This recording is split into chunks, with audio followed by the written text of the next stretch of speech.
They said the richest man in the city died because of a $2 sandwich. And the girl who made it still smelled like warm bread when they put the handcuffs on her. The interrogation room was too white for someone like Lily Parker. Flour still dusted her fingernails, a faint smell of yeast and butter clinging to her clothes like a stubborn ghost. Across from her, a small TV, bolted to the wall, replayed the same breaking news clip again and again. Richard Adams Cole, chairman of Cole Group, dead at 33. Suspected food poisoning from a street vendor. Lily's own face flashed beside his, caught mid-sob, mid-shove into a police car, her apron stained with his blood. "Turn that off," she whispered. But the detective didn't move. The screen showed a blurry video filmed on someone's phone. A busy downtown sidewalk, sunlight bouncing off glass towers, and in the middle of it all, a man in a crumpled grey hoodie collapsing at a small pushcart loaded with baguettes and sandwich fillings. Her cart. Lily watched her own hands in the video, trembling as they tried to hold his head up.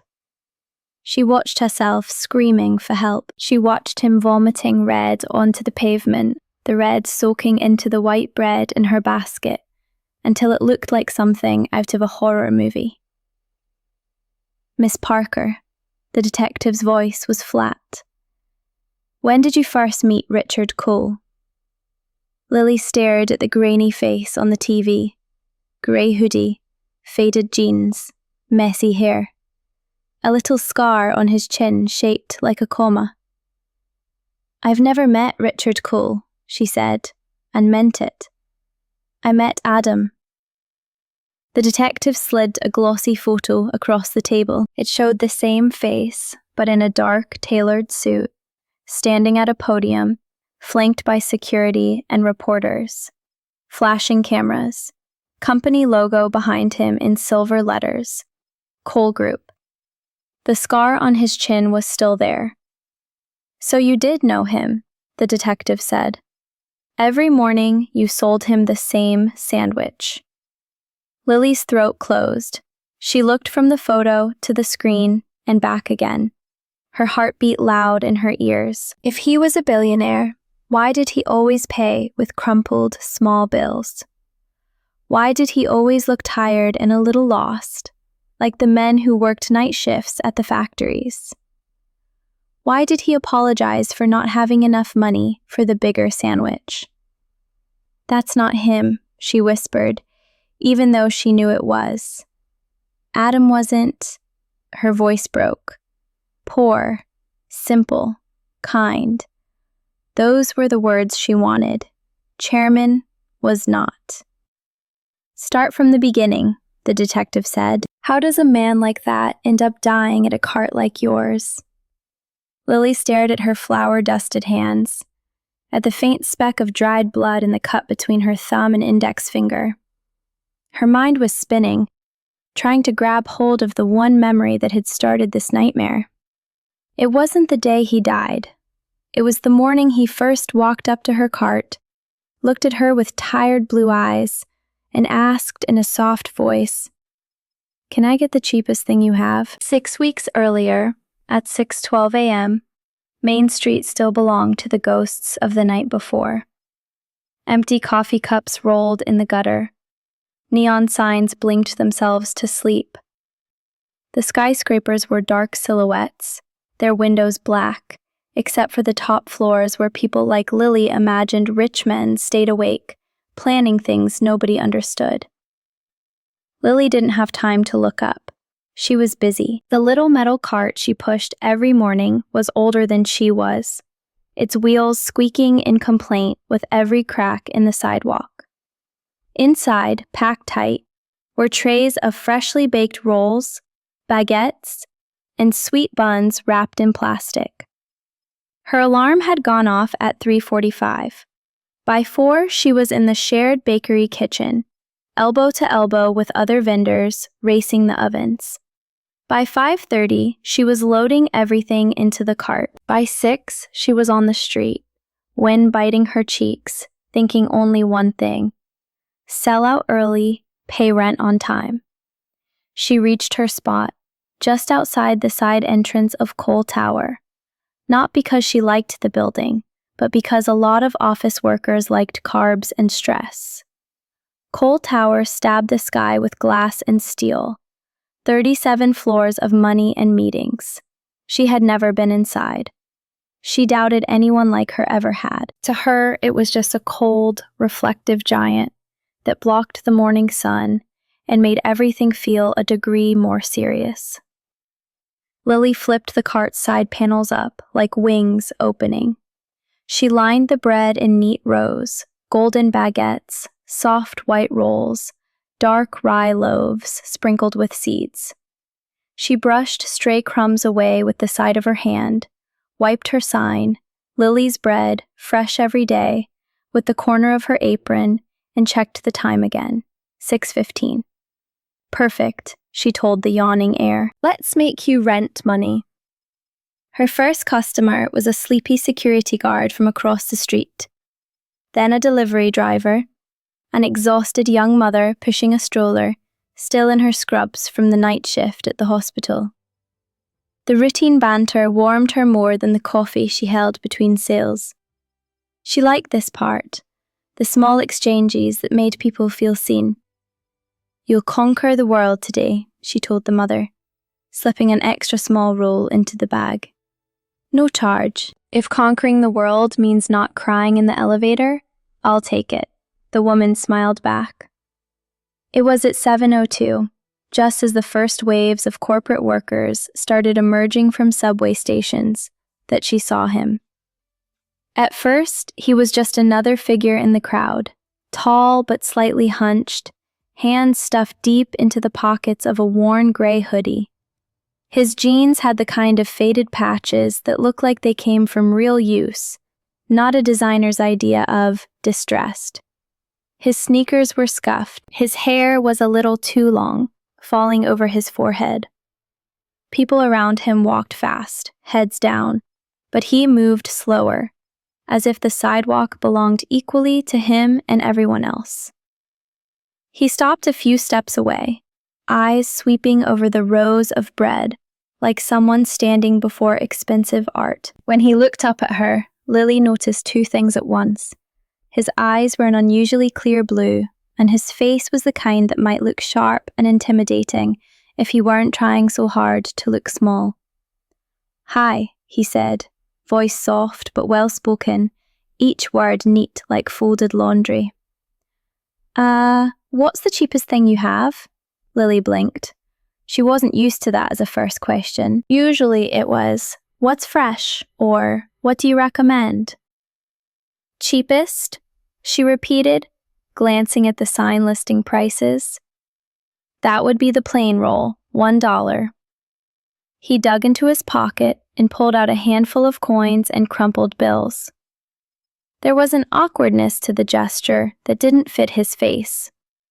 It was the way a child pays for candy, or how someone unused to handling small amounts of cash might do it. For a second, a glint of something silver and expensive flashed on his wrist under the sleeve, a polished watch edge catching the light.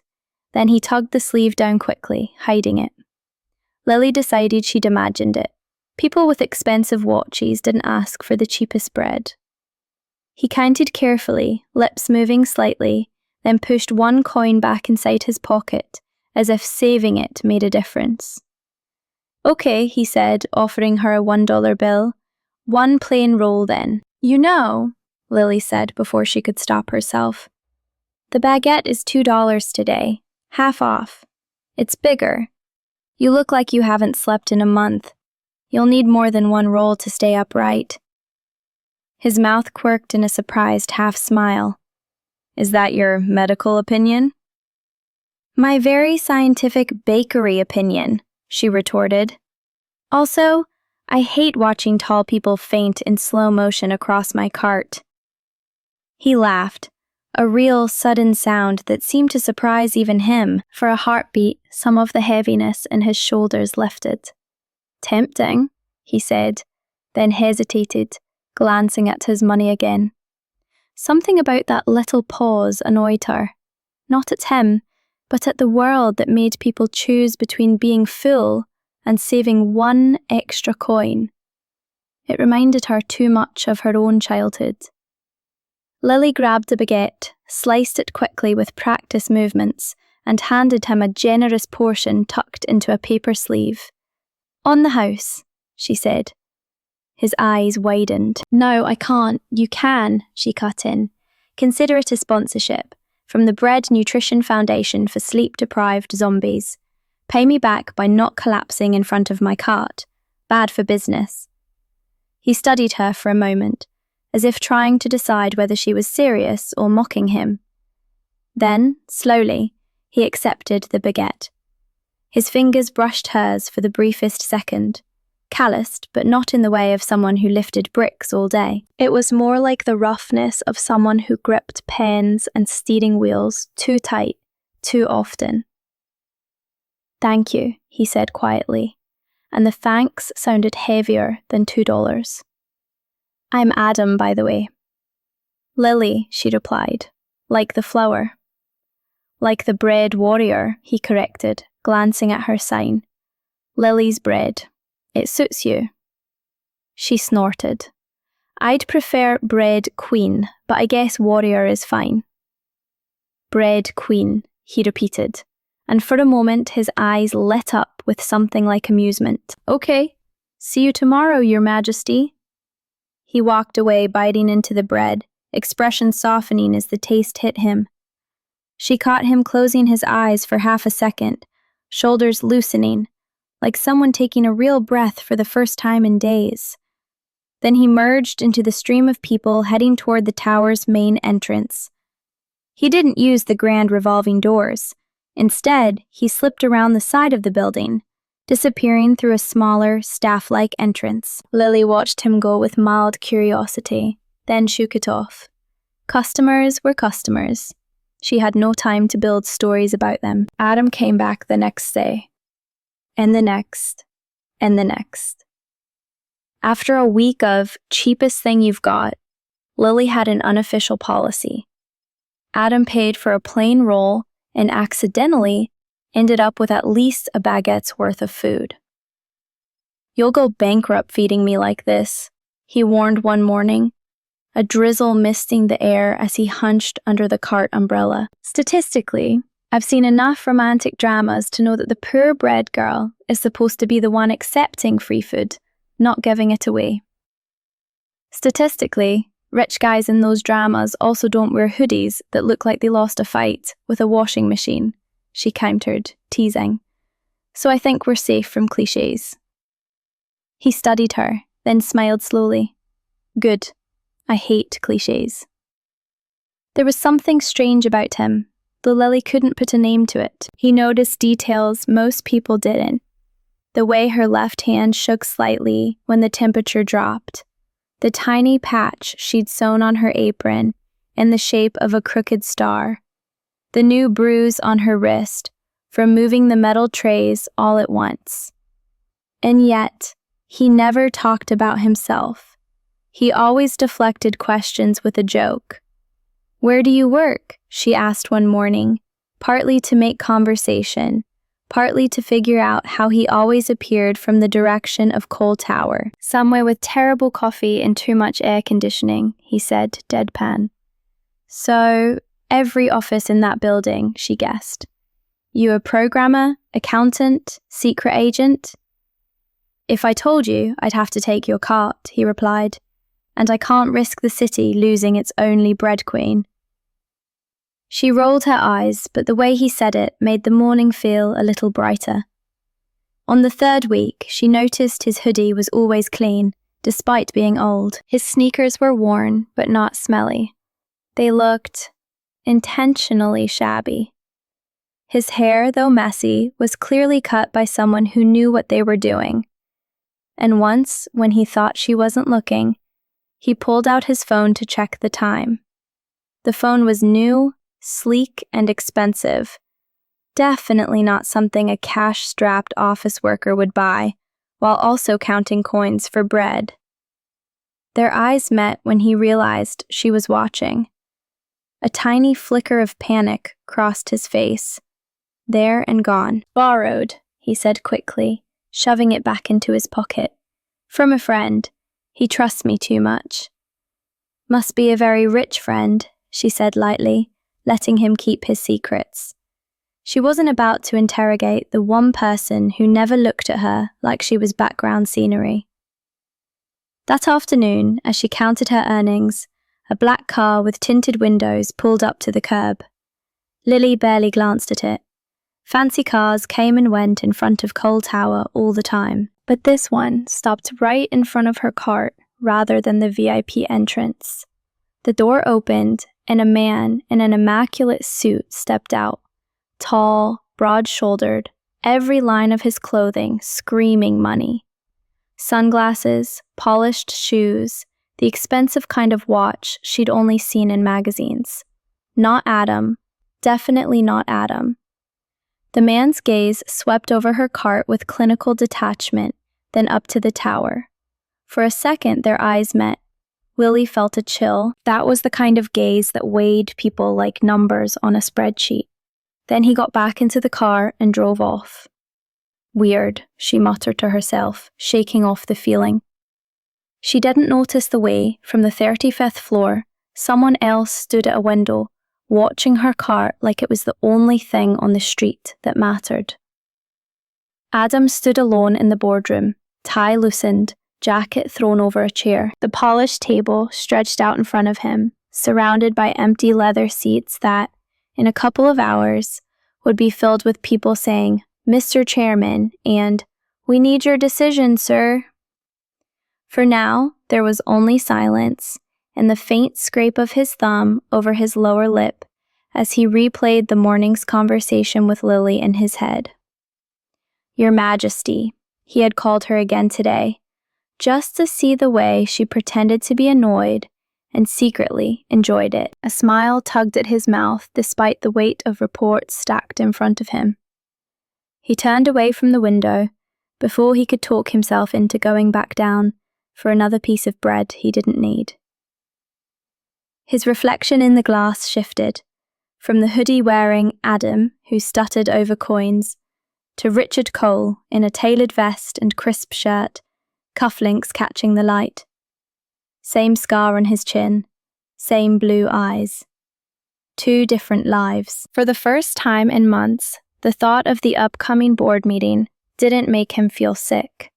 He had something else to think about. Someone else.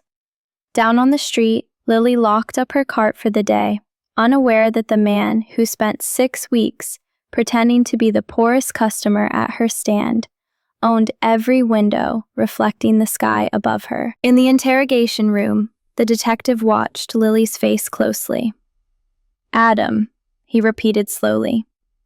"That's what he told you?" "Yes," Lily said. Her voice sounded small even to her own ears. "Just Adam. He never said anything about being a chairman, or rich, or..." Her eyes flicked to the photo on the table, the suit, the podium, the logo. She tried to reconcile it with the man who argued with her about the correct ratio of bread to filling, who complained dramatically when she tried to charge him full price, who once spent 5 minutes convincing a random office worker to buy from her because "this is the best bread you'll taste before your terrible meeting. Trust me." "Miss Parker," the detective said, tapping the photo. "This is Richard Adams Cole. He was the youngest chairman in Cole Group's history. Countless employees, billions in assets. He hid his identity from you, kept returning to your cart, and yesterday, he died eating your food." His eyes were hard now. "Don't you think that's a little strange?" Lily swallowed. Strange didn't begin to cover it. "Why would a man like that pretend to be poor?" she whispered. "Why would he come to me?" The detective slid a new photo into view. It showed her cart from across the street, zoomed in. Lily, laughing. Adam, Richard, standing close, head bent toward her, expression soft in a way she hadn't seen on the news broadcasts. Behind them, partially blurred but still visible, was the Cole Tower logo on the building's glass facade. That, the detective said, is exactly what we're trying to find out.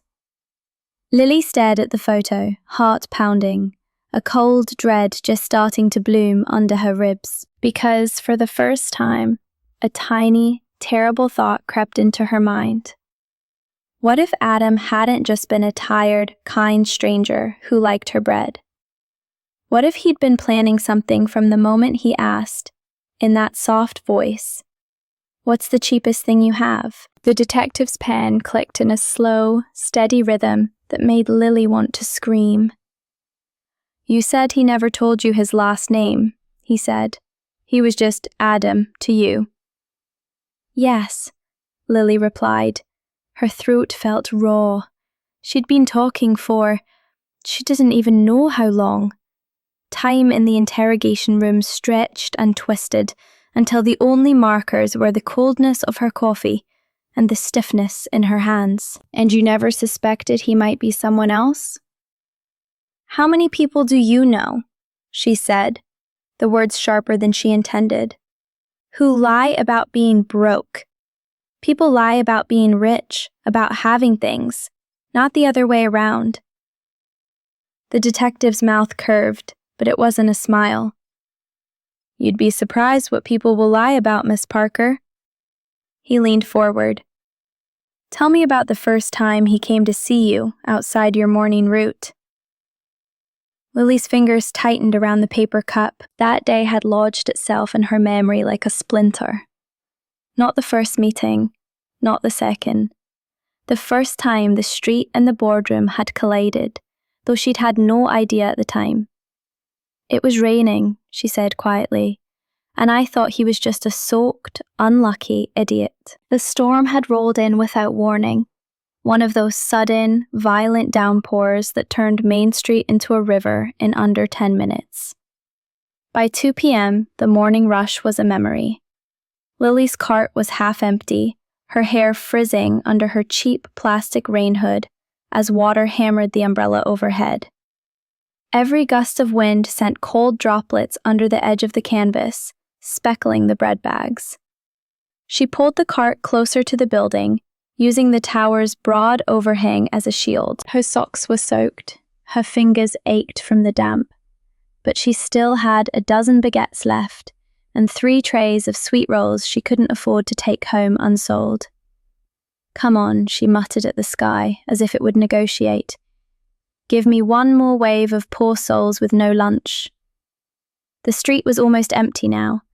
A few umbrellas bobbed in the distance. Cars hissed through puddles. And then the side door of Cole Tower banged open, carried on the roar of the rain, and someone stumbled out. He wasn't wearing a coat. His hoodie, always the same grey one, like it was armor, was plastered to his chest, dark with water. His jeans clung to his legs. Droplets ran in rivers off his hair, down his face. He looked like he'd just escaped a sinking ship. "Adam!" Lily called, half laughing, half horrified. "What, did the building catch fire and you forget the concept of umbrellas?" He blinked at her through the sheet of rain, then half jogged, half splashed toward her cart. By the time he reached her, he was breathing hard, as if he'd run a marathon, not crossed a sidewalk. "Hi," he said, and his smile was there, but it was stretched thin over something brittle. "Do you have anything warm?" She stared at him for a beat. His lips were almost blue. "You're soaked," she said. "No, I thought this was the latest fashion in casual drowning." His voice shook, whether from cold or something else she couldn't tell. He leaned one hand on the cart's metal edge, knuckles pale. Up close, she could see the tremor in his jaw, the tightness at the corners of his eyes. Something was wrong. Not just the rain. Not just a forgotten umbrella. Lily's joking reflex faltered. "Hey," she said more softly. "Sit down." "There's nowhere to—" She pointed to the small crate she kept under the cart for extra napkins. "5-star seating," she said. "Don't fall off and sue me." He sank onto the crate with a grateful exhale, like his legs had been waiting for permission to give out. Lily grabbed one of the large baguettes, sliced it open, and stuffed it with the last of the grilled chicken and vegetables she kept in a cooler. She wrapped the sandwich in foil, then, after a moment's hesitation, she reached into the small thermos she kept for herself and poured some of her hot soup into a paper cup. "This is considerably more than a plain roll," he said when she held it out. His voice was lighter, but his hands were still shaking. "Consider it an emergency ration," she said. "Bread queen privilege. Eat the royal meal and shut up. You can argue about paying me later when you're not dripping on my shoes." He took the cup carefully, fingers brushing hers again, warm despite the rain. He sipped, then closed his eyes briefly. "Tomato," he said, "with garlic, basil, and too much salt." "Excuse you," she huffed. "It's called flavor." He smiled, but it was faint. The rain roared around them, a curtain of noise that made their little pocket of shelter feel oddly private. For several minutes, the only sound between them was the clink of his spoon and the occasional cough as he recovered from the chill. Lily pretended to rearrange her remaining bread, but she kept glancing at him. His hoodie sleeves were pushed up now, revealing forearms with faint tan lines, where a watch usually sat. Today his wrist was bare. No flash of silver, no sign of the expensive life the detective's photo would later show her. Just a tired, wet man with shoulders that seemed to carry invisible weights. "You get rained out of your terrible, air-conditioned office?" she asked finally, trying to coax him back to the easy banter that had become their ritual. "Something like that," he murmured. He stared at the street, watching the water swirl around the drain near the curb. "Do you ever feel like you're in the wrong movie?" Lily blinked. "What?" "Like everyone else got the script for some office drama or superhero blockbuster," he said, words coming faster now, as if the storm had shaken them loose. "And you're stuck improvising in the background with no idea what's going on." She snorted. "I sell bread to people who cry in elevators. I think that makes me part of the office drama, not the background." "You're more important than you think," he said, and there was a sudden intensity in his gaze that made her look away. "These people, they line up for you every morning. You're the only good part of their day." "Wow, dramatic," she teased, though her cheeks warmed. "Did your terrible job also come with a side of poetic training?" "You'd be surprised," he muttered. The wind shifted, blowing a spray of cold droplets against both of them. Without thinking, Lily stepped closer, adjusting the umbrella's angle, shielding him more than herself. Rain spotted her cheeks, slid down her neck. Adam noticed and frowned. "You're getting soaked," he said. "I'm waterproof," she said, shrugging. "Genetic gift. Besides, you look like you're about to melt into a puddle of regret and corporate misery. Someone has to keep you solid." He laughed again, a quiet huff that felt like a reward. Then he took a deeper breath, as if bracing himself. "Lily," he said slowly, "if I told you I've been lying to you, would you still give me bread?" Something in her chest clenched. The joke that popped into her head, "You already lie about wanting the plain roll every day," died on her tongue when she saw his expression. He wasn't teasing. The blue of his eyes was too sharp, too serious. "Depends," she said cautiously. Are we talking I'm secretly vegan, lying, or I have 6 secret families, lying? Neither, he said quickly. I'm not married, or vegan. Good, she said automatically, her brain catching on the first part of the sentence and filing it away before she could stop it.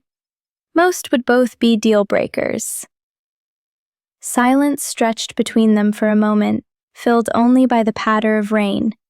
He stared at his half-finished sandwich, then at his hands. I didn't come to your cart by accident, he said finally. I knew it would be there. Lily frowned. How? I've only had this spot for a couple of months. I know, he said. I read the vendor permits, the applications. I saw your name. Lily Parker, age 24, specialty, bread. I approved your permit personally. The words meant nothing for a second, just sounds, rain, breathing, traffic. Then they slotted together like puzzle pieces she hadn't known were on the table. Vendor permits, applications, approved personally. Wait, she said slowly. You work in permits? No, he said. Not exactly. His jaw tightened, as if he were about to say more, say everything. And then the door of Cole Tower banged open again. A man in a black suit stepped out, umbrella already open, moving with the unhurried confidence of someone used to walking through storms without getting wet. Lily recognized him. The man from the car. He looked even sharper up close, his features cut with precision, his dark hair slicked back. His gaze moved from her cart to Adam in a heartbeat. Richard, he said. His voice was smooth, expensive, edged with irritation. What the hell are you doing out here? Lily's brain snagged on the name. Richard.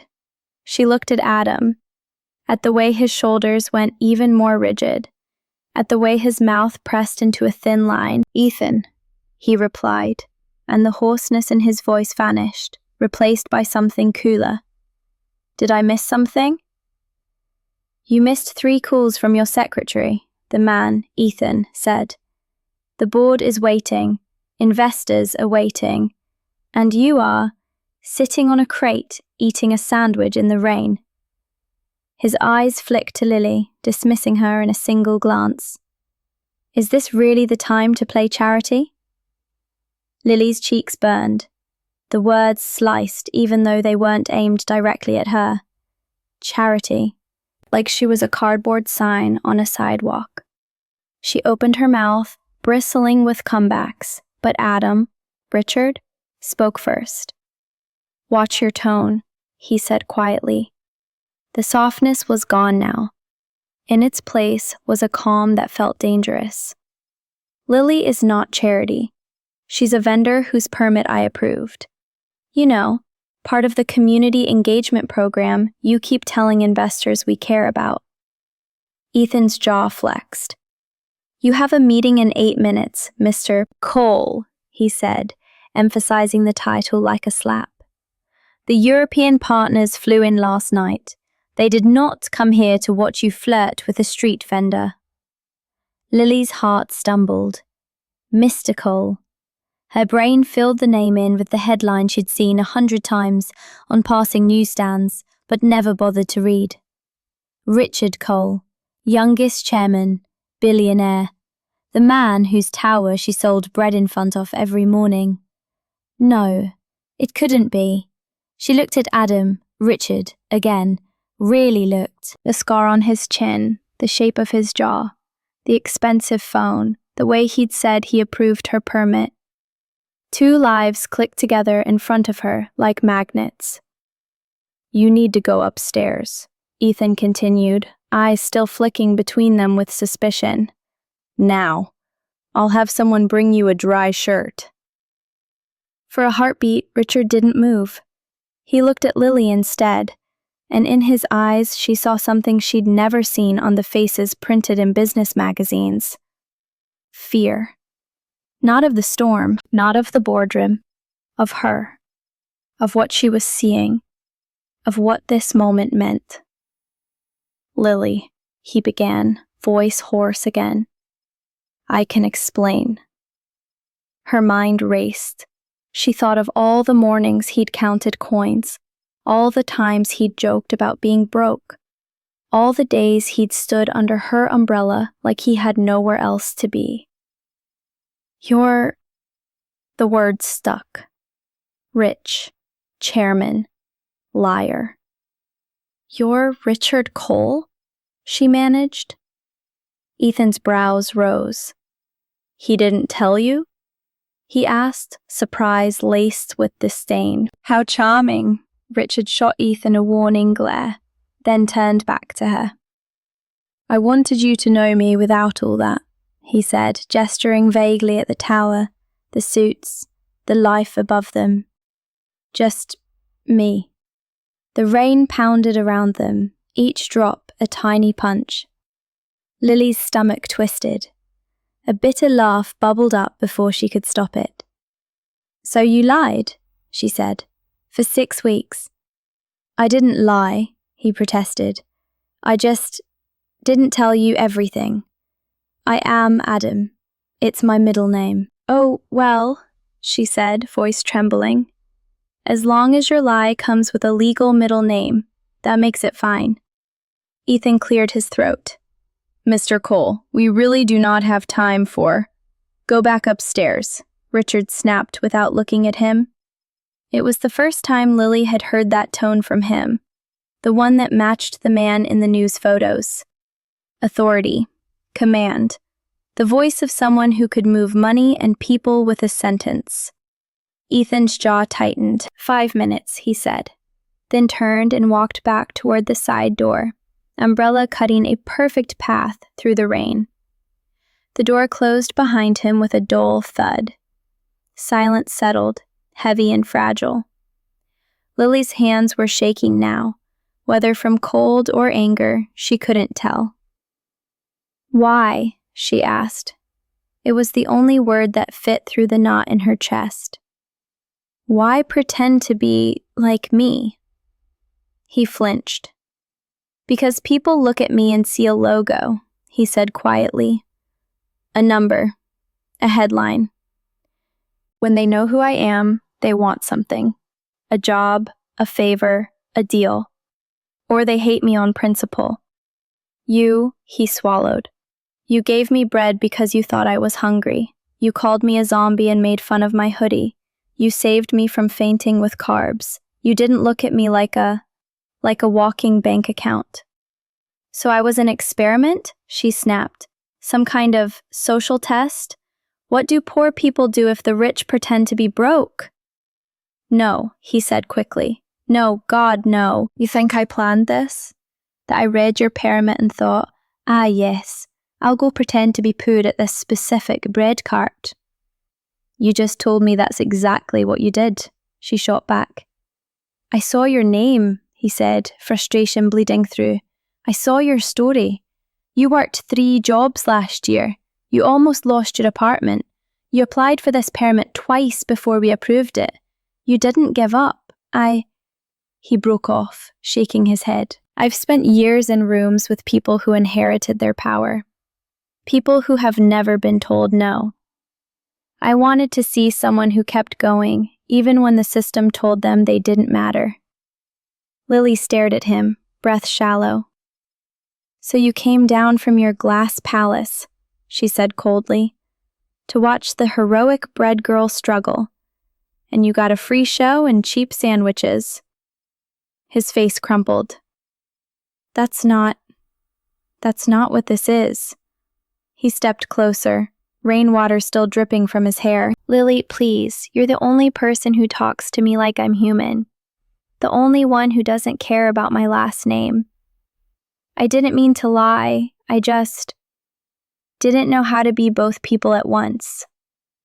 For a second, she saw him the way she always had. The tired guy in the hoodie, who laughed at her bad jokes, who knew when her wrist hurt just from the way she held the knife, who celebrated when she sold out early by buying the last 2 rolls she had left. even though she knew he couldn't eat that much. Then the image flickered, replaced by the man in the suit in her mind's eye, standing at a podium, talking about profits and expansions and things that never trickled down to people like her. "You should go," she said, voice shaking. "Your important people are waiting." "Lily." "Go," she repeated, looking away.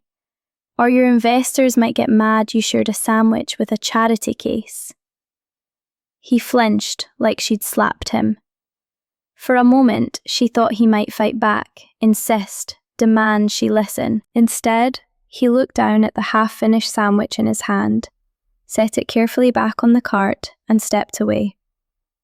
"I'll fix this," he said quietly. "I'll tell you everything. Just give me one day, please." She didn't answer. She couldn't. He hesitated, then turned and walked back toward the tower.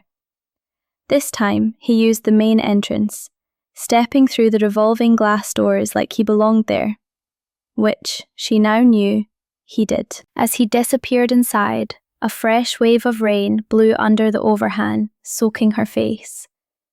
She told herself the water on her cheeks was just the storm. "In other words," the detective said, pen hovering over his notebook, "you discovered his identity yesterday morning." Lily blinked. The interrogation room snapped back into focus, replacing the storm, the tower, the look on Richard's face as he'd walked away from her. "Yes," she said hoarsely. "And you didn't tell anyone?"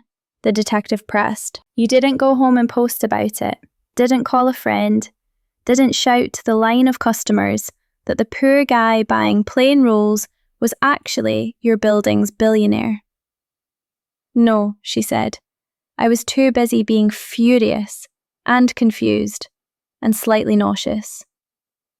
"And yet," he continued, ignoring her attempt at humour, "he came back to your cart that same afternoon." Lily's stomach twisted.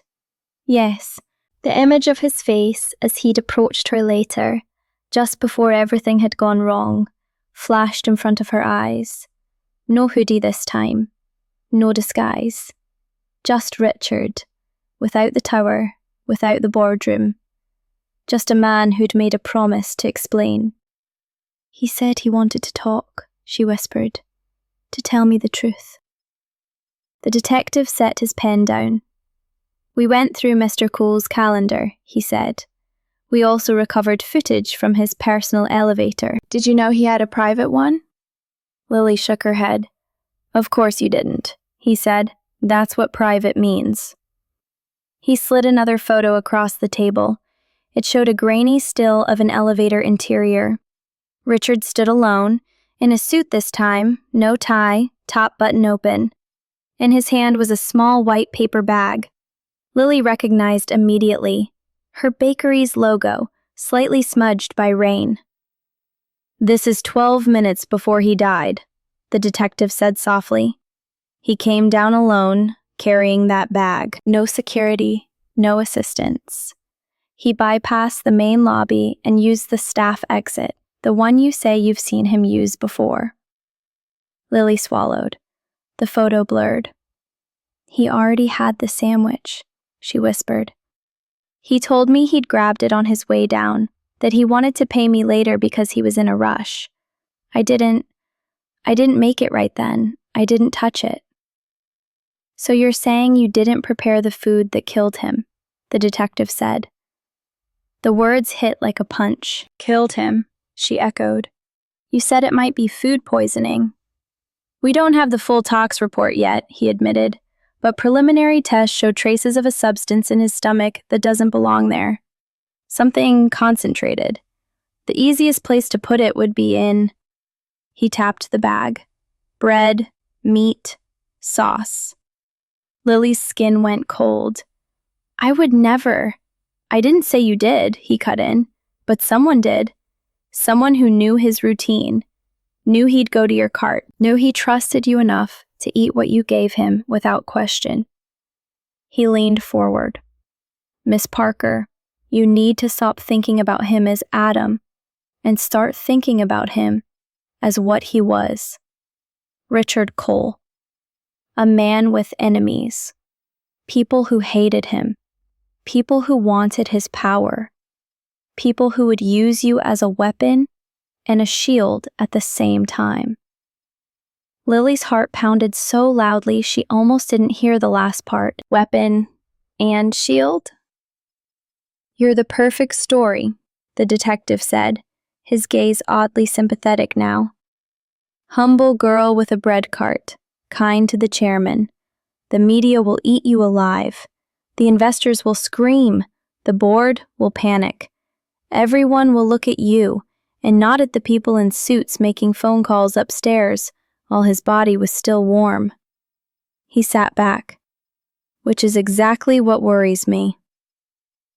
A knock at the door interrupted them. Another officer poked his head in. Sir, you asked to be notified when the lawyers arrived. Lawyers? Lily croaked.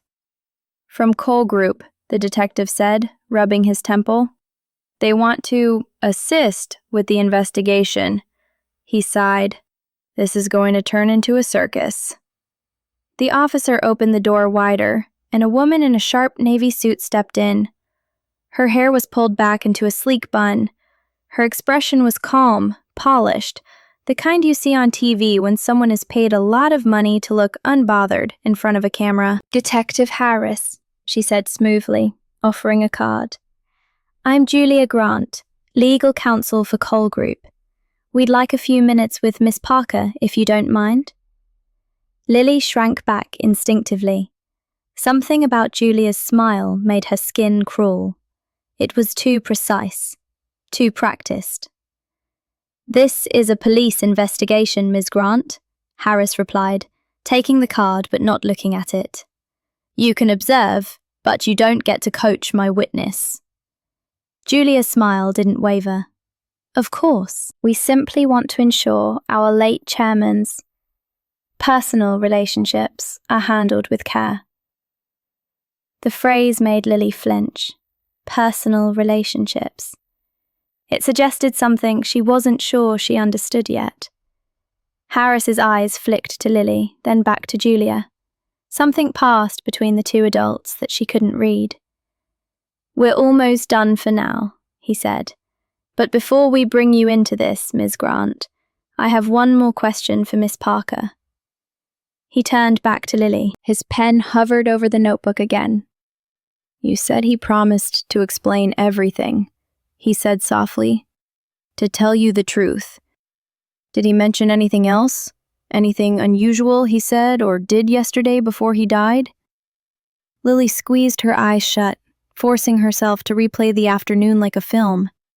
The way he'd walked toward her cart without the hoodie, the way people had turned their heads, sensing the difference without knowing why, the way he'd stopped 2 steps away, hesitation written in every line of his body.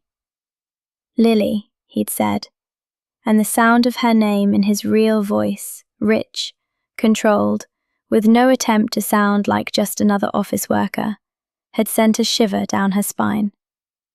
We need to talk. I'm kind of busy selling bread to my unsuspecting experimental subjects, she'd snapped. The anger from the morning hadn't faded. If anything, it had simmered all day. Or do you just want to see how the commoners react to the news now? I deserve that, he'd said quietly. But I'm not here as the chairman.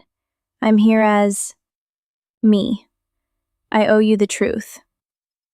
You owe me 6 weeks of unpaid therapy, she'd muttered. And rent. You owe me rent. He'd paused, something like uncertainty flickering in his eyes.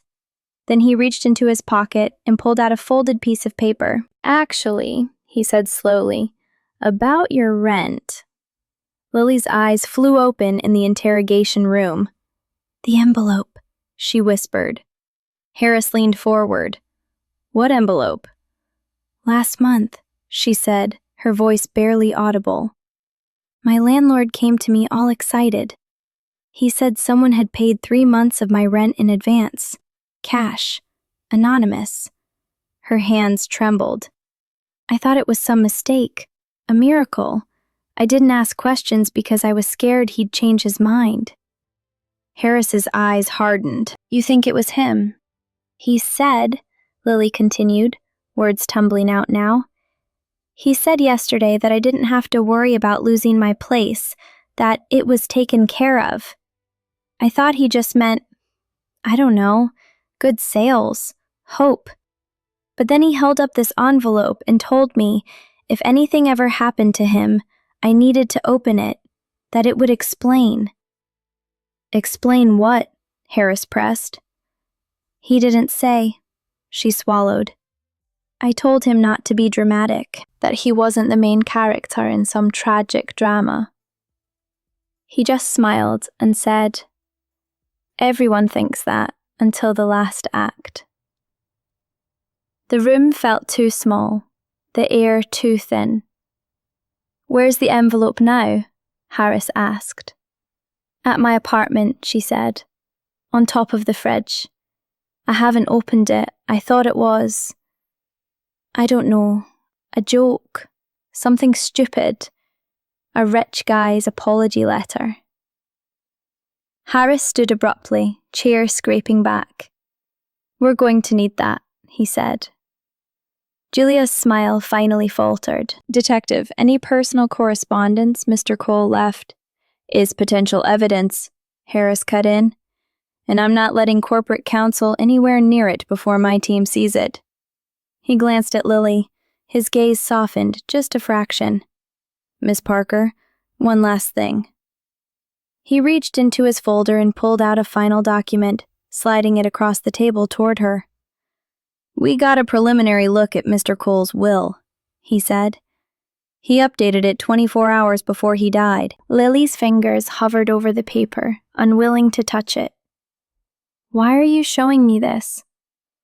Because, Harris said, of all the charities, relatives, and foundations he could have chosen, he added exactly one new name in that last update. He tapped the page where her eyes settled on a line of text that might as well have been written in fire. Beneficiary, Lily Parker. Her own name stared back at her, unreal, letters swimming. He left you something, Harris said quietly. We don't know what yet, but until we do, you're not just a witness. You're the poor girl the richest man in the city died in front of, and the one he decided to give a piece of his empire to, right before someone poisoned him. Julia's eyes sharpened, calculating. Harris snapped the folder shut. So you see, Miss Parker, he finished, whether you want to be or not, you're at the center of this. And whoever killed Richard Cole will either try to use you or get rid of you. Lily stared at her name on the paper, her heart beating so fast it hurt, and realized something terrifying. The cheapest sandwich she'd ever given away might end up costing her everything. The envelope looked painfully ordinary for something that might have gotten a man killed. It lay on Lily's rickety kitchen table, between a chipped mug and a bowl with dried dough stuck to the sides. Plain white, no writing, no logo. Just a small smear of flour on one corner, where her fingers had touched it every time she'd thought about opening it, and then decided not to. Detective Harris stood by the window, arms crossed, pretending not to notice that her hands were shaking. An officer waited near the door. Julia Grant leaned against the fridge like she owned it, navy suit untouched by the faint smell of yeast that clung to the apartment. You sure you haven't opened it? Harris asked. Positive, Lily said. I was mad at him. I thought it was some weird, rich guy guilt thing. I didn't want to read his apologies in fancy words. Okay, Harris said. He slid a pair of gloves on. I'll open it. We'll treat it as evidence first, personal message second. If it helps, Julia said smoothly, the company will cooperate fully with the investigation into any materials Mr. Cole left behind. I'm touched, Harris replied dryly. You can add that to your press release. He picked up the envelope, feeling its weight. Heavier than just paper, he murmured. He slit the top carefully with a small knife. Something metallic clinked softly as he tilted it. Bingo. He turned it over. A small, slim USB drive slid out onto the table, along with a folded letter. The paper had been creased and recreased, as if written, doubted, and refolded in the same restless night. For a second, nobody moved. Lily stared at the USB like it might explode. We'll bag the drive, Harris said. Tech team will image it, see what's on it. And the letter? Julia asked. Her gaze was sharp, interested. Also evidence, Harris said, but his eyes shifted to Lily, and clearly meant for her. He hesitated. We'll read it here, now, all of us, so there's no argument later about what it says. Lily nodded, throat tight. Go ahead, she whispered. Harris unfolded the letter with care. The handwriting was neat, deliberate, with a few dark spots where the pen had lingered. He cleared his throat. Dear Lily, he read, if you're reading this, it means I failed at the one thing I was sure I could do. Stay alive long enough to fix the mess I was born into.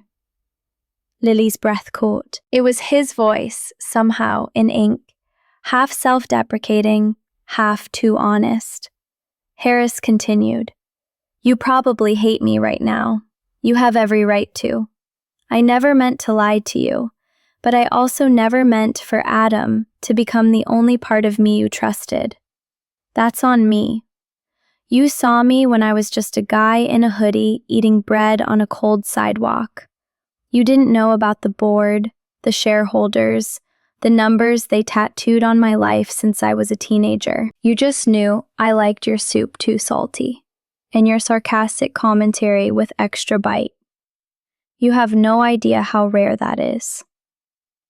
Julia shifted, something flickering in her expression. Harris read on.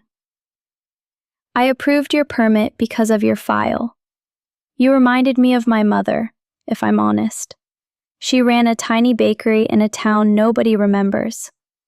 She used to say bread is the cheapest way to make a stranger feel like they belong. When I saw your application, I thought, if we're going to pretend this company cares about the community, maybe we should start with someone real. Then I met you, and it stopped being about a program and started being the only 20 minutes of my day that weren't scripted. Harris glanced at Lily briefly, then back to the page.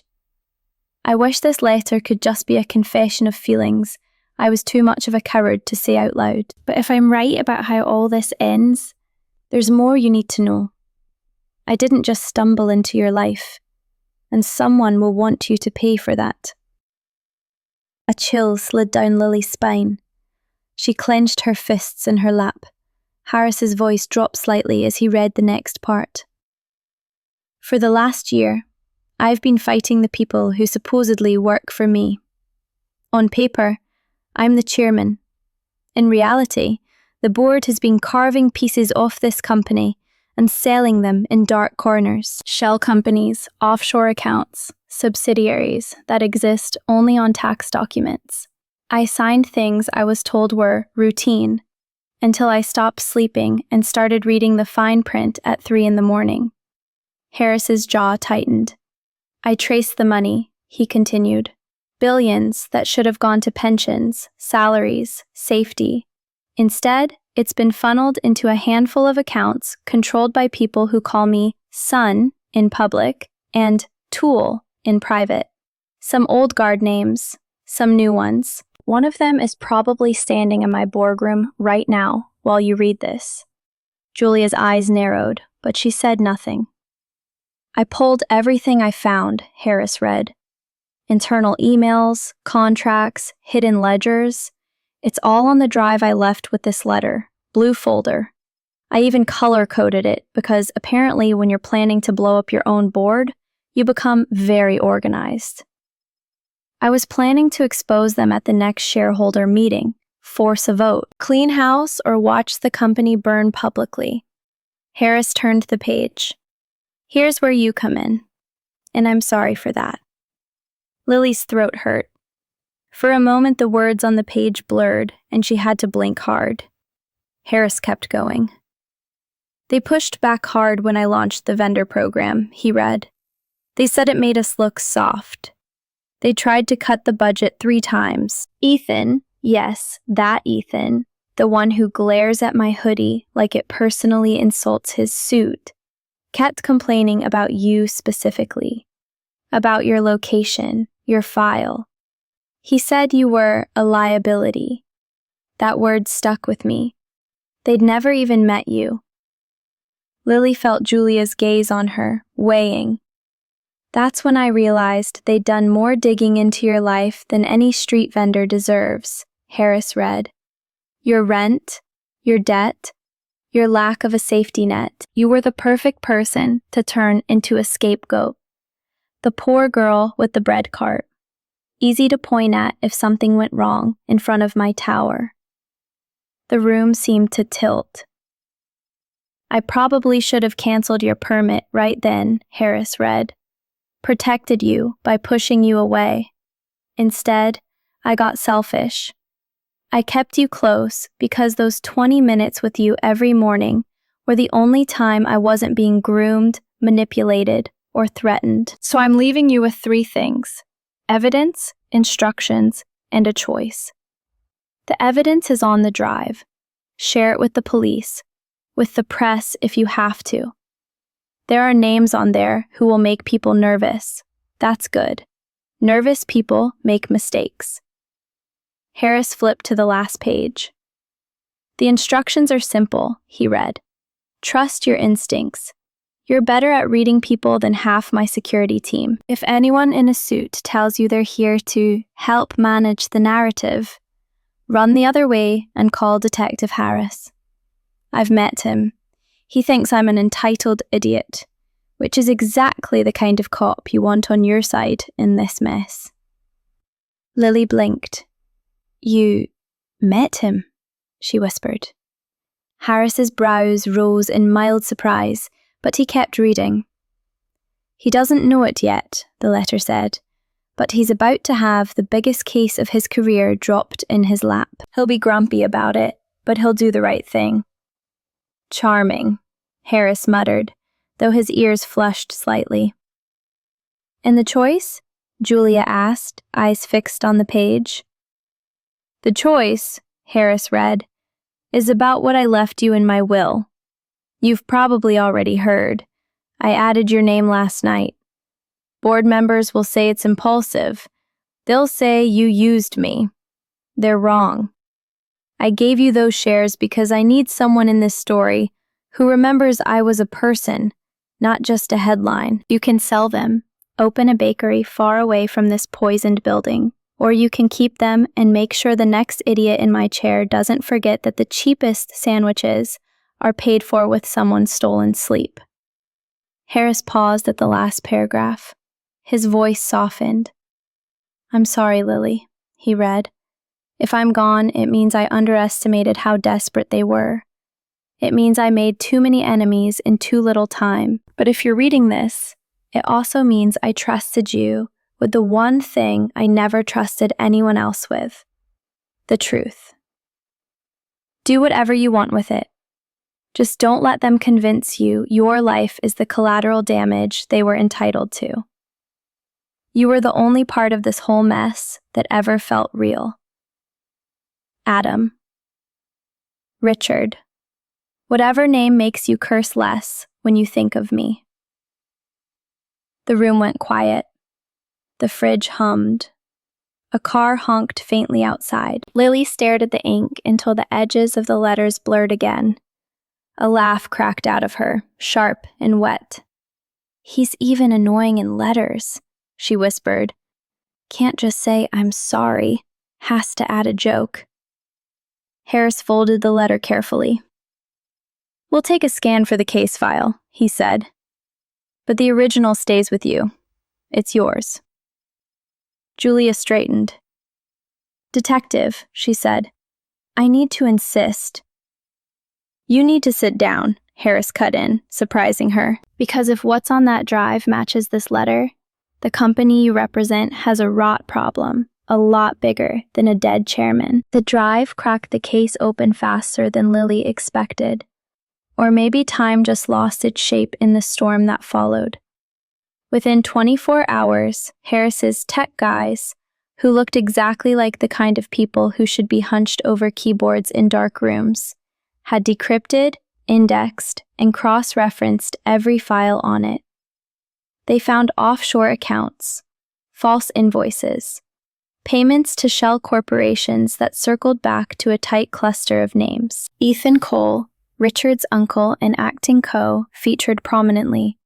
So did 2 senior board members and an outside consultant with a history of quietly dismantling companies for parts. "The pattern is clear," Harris told Lily in a cramped conference room at the station, a whiteboard behind him covered in arrows and names. "They've been bleeding the company for years.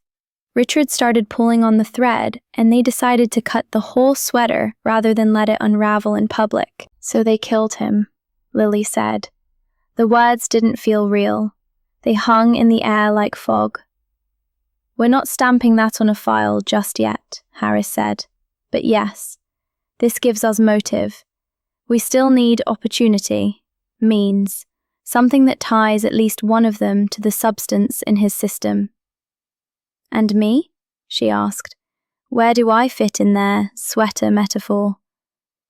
"They needed a place to put the poison," Harris said bluntly. "Something he'd trust. Something routine. That's your cart." "But they also needed noise. Public outrage. Sympathy for him. Outrage at you. Enough chaos to hide the financial scandal when it broke. They picked you because you are very obviously not the kind of person who should ever be near a billionaire. And the story writes itself." "Street girl kills secret lover," Lily said bitterly. "Bread cart assassin. I've seen the comments online." Harris's mouth tightened. "Stop reading those," he said. "People love gossip more than facts. Our job is to give them facts so loud they don't have a choice but hear them." "And if your facts say I handed him the poison?" she asked quietly. "Then I arrest you," he said, not unkindly. "But so far, everything we've found says someone else slipped something into that food before he ever got to your cart. We pulled footage from the executive kitchens. If one more lawyer tries to block a warrant, I'm going to develop a nervous twitch. But we're getting there." Julia, who had been invited, ordered, really, to sit in on the update, cleared her throat. "We've also started our own internal review," she said. "If what's on that drive leaks without context, the company could have to answer for crimes?" Harris suggested. "Yes, what a tragedy." She held his gaze. "Thousands of people work for Cole Group," she said. "If the company collapses overnight, so do their jobs. I am not here to protect thieves. I'm here to make sure we don't burn the innocent with them." Harris studied her for a long moment, then nodded once. "Good," he said, "because I'm going to need someone inside that boardroom who isn't trying to bury all this." The confrontation didn't happen in a dark alley, or a dim bar, or any of the places TV dramas like. It happened in the place Richard had feared, and fought, and carried on his shoulders until it broke him. The 35th floor boardroom of Cole Tower. Lily had never been there before. She wasn't supposed to be there now, but Harris insisted. "You're the only person who can say whether the story he told in that letter matches the man you knew," he said. "And sometimes," he added with a grim smile, "it rattles the guilty when the person they tried to use as a prop walks into the room." The boardroom was all glass and steel and money. A long table gleamed under recessed lights. One wall was pure window, The city spread out below like a map. Reflections of faces and clouds merged on the glass. Lawyers, board members, reporters corralled behind a rope near the door. The air smelled faintly of coffee and cologne, and something metallic, like tension. Ethan stood near the head of the table, suit immaculate, hands folded. His expression when he saw Lily enter with Harris was almost comical in its contempt. "This is highly irregular," he said. "Why is she here? This is a private board." "This is a crime scene with better furniture," Harris said. "Sit down, Mr. Cole."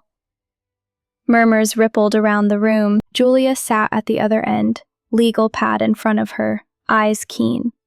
Lily's heart hammered. She felt like someone had dropped her into a play halfway through, everyone else knowing their lines. Harris plugged a laptop into the large screen at the end of the room. With a few keystrokes, the evidence Richard had collected lit up for everyone to see. Flowcharts, bank transfers, email chains. Ethan's name appeared again and again, highlighted in red. "These are doctored," Ethan snapped, "fabricated by someone who wanted to discredit me." "Funny thing about digital footprints," one of the tech guys murmured. "They're very hard to fake well. Whoever did this was sloppy, or arrogant, or both." Harris clicked to the next slide. It was a still frame from security footage. The executive kitchen, gleaming and empty. Except for Ethan, alone, standing at the counter where catered meals were usually plated. In his hand was a small bottle. On the counter was a white paper bag with Lily's bakery logo. He opened the bag, did something inside it, then closed it again, looking over his shoulder.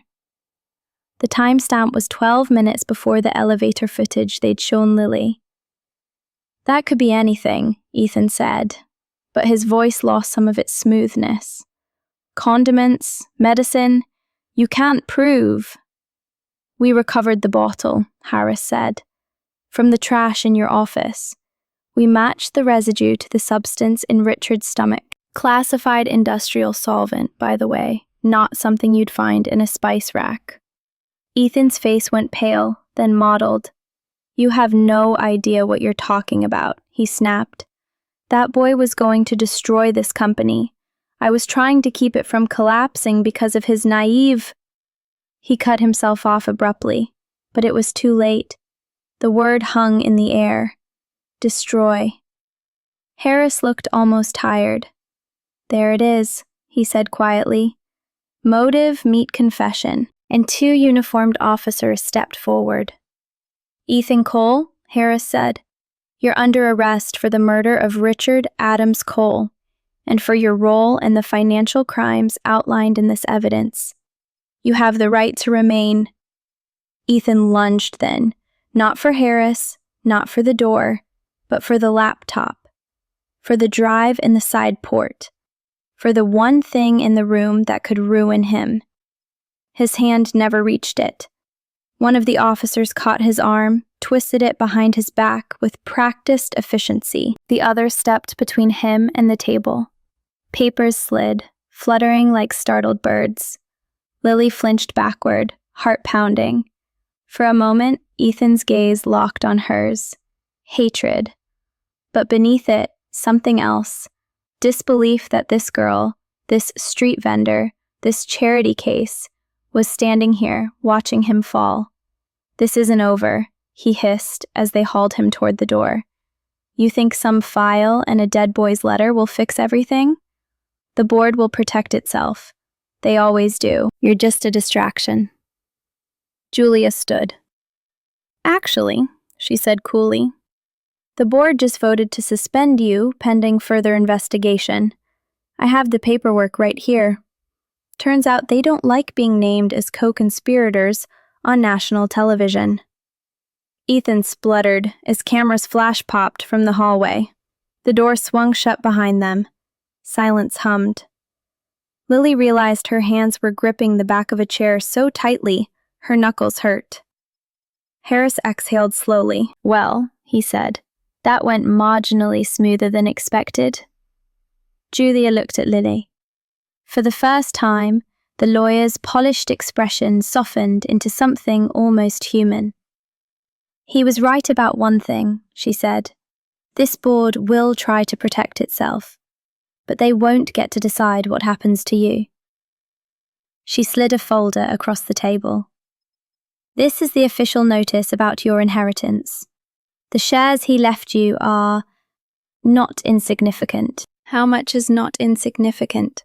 Lily asked faintly. Enough that you could sell them and never have to push a cart again, Julia said. Or enough that you could keep them and have a real voice here, a seat at the table, if you want it. A laugh bubbled up, half hysterical. Me, Lily said. In this room, I don't even own shoes that don't have flour on them. Harris looked at her. He trusted you more than anyone else in this room, he said. That has to count for something. The city glittered beyond the glass. Somewhere below, on the sidewalk, a gap waited where her cart usually stood. For a moment, Lily saw two possible futures laid out like diverging streets.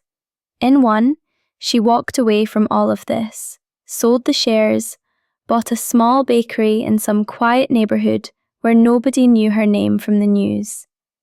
In the other, she stayed, showed up at shareholder meetings, asked uncomfortable questions, became the ghost at the boardroom table, the reminder that every number on those screens represented someone's rent, someone's sleep, someone's cheapest breakfast. Can I have both? She asked softly.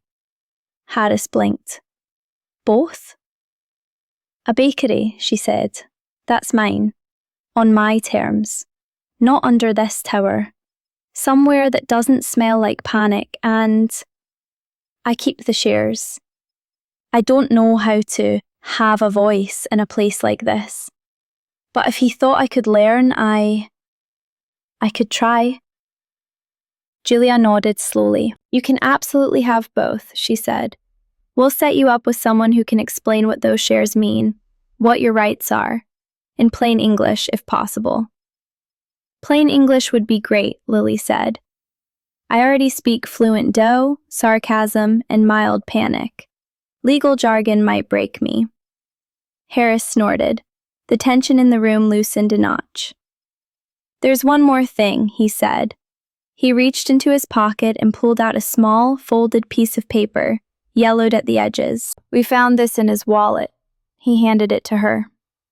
The paper was worn, the creases deep from being opened and closed. On one side was her bakery logo, scribbled by hand. Under it, in Richard's neat handwriting, was a phrase. What's the cheapest thing you have? Under that, smaller. Best decision I ever made. Lily's breath hitched. For the first time since she'd watched him collapse on the pavement, the tears came not as a crushing wave, but as something gentler, bittersweet. Idiot, she whispered, smiling through the blur. Dramatic, hoodie-wearing idiot.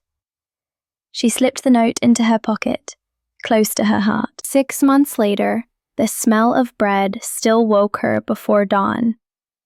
The difference was that the oven was bigger, the counters wider, and the sign out front didn't say Lily's Bread in shaky paint anymore. It said, in clean black letters, cheapest thing. Underneath, smaller, bakery and coffee. A nod, she told herself, not a shrine. The neighborhood was 3 subway stops and several tax brackets away from Cole Tower. The customers were teachers, nurses, students, overworked parents, people who flinched at rent increases and celebrated free samples like small miracles. People like her. She moved between the counter and the ovens in a rhythm that felt like breathing. The shares she'd kept had given her leverage and headaches in equal measure. She'd hired a financial advisor who didn't speak in metaphors, thanks to Julia's cautious recommendation. She showed up at board meetings sometimes, sitting in the back at first, listening more than talking. The first time she raised her hand and asked why their cost-saving measures targeted staff instead of executive bonuses, an older board member choked on his water. She thought Richard would have enjoyed that. Detective Harris had dropped by the bakery once, on his way to a court date where Ethan Cole would hear the charges against him read out loud. He'd ordered a plain roll, bit into it, and declared it excessively average, just to see her glare. Then he'd smiled and said it was the best thing he'd eaten all week. The door chimed as a new customer walked in, dragging the present back into focus. A guy in a faded denim jacket, hair damp from the drizzle outside, glanced around uncertainly. He said, scanning the menu. What's the cheapest thing you have? The words hit her like a soft punch, and a warm hug at the same time.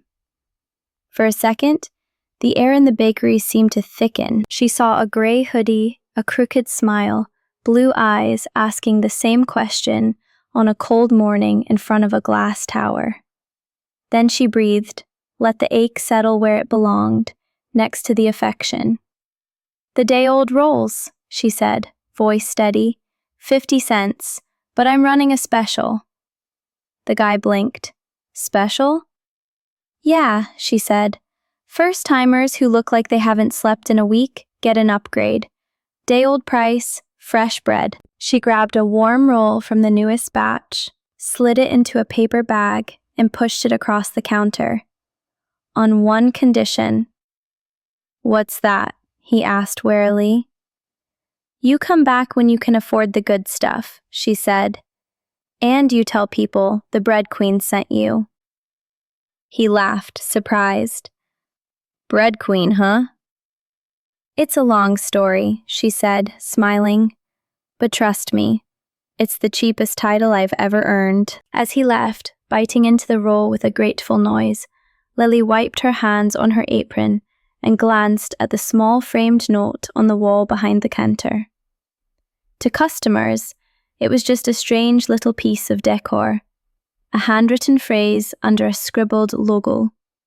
To her, it was a reminder of a boy who'd been a chairman and a liar and a scared, tired man in a hoodie all at once. Of the way a $2 sandwich had toppled a boardroom full of thieves. Of the fact that the cheapest thing he'd ever bought from her had turned out to be the most expensive for both of them. She touched the edge of the frame lightly, then turned back to the ovens as the timer beeped. The world outside was still messy, unfair, full of people who lied about what they had and what they were worth. But in here, at least for a few minutes at a time, strangers could trade coins for warmth and walk out feeling a little less alone. That, she thought, was something even a dead chairman would have approved of.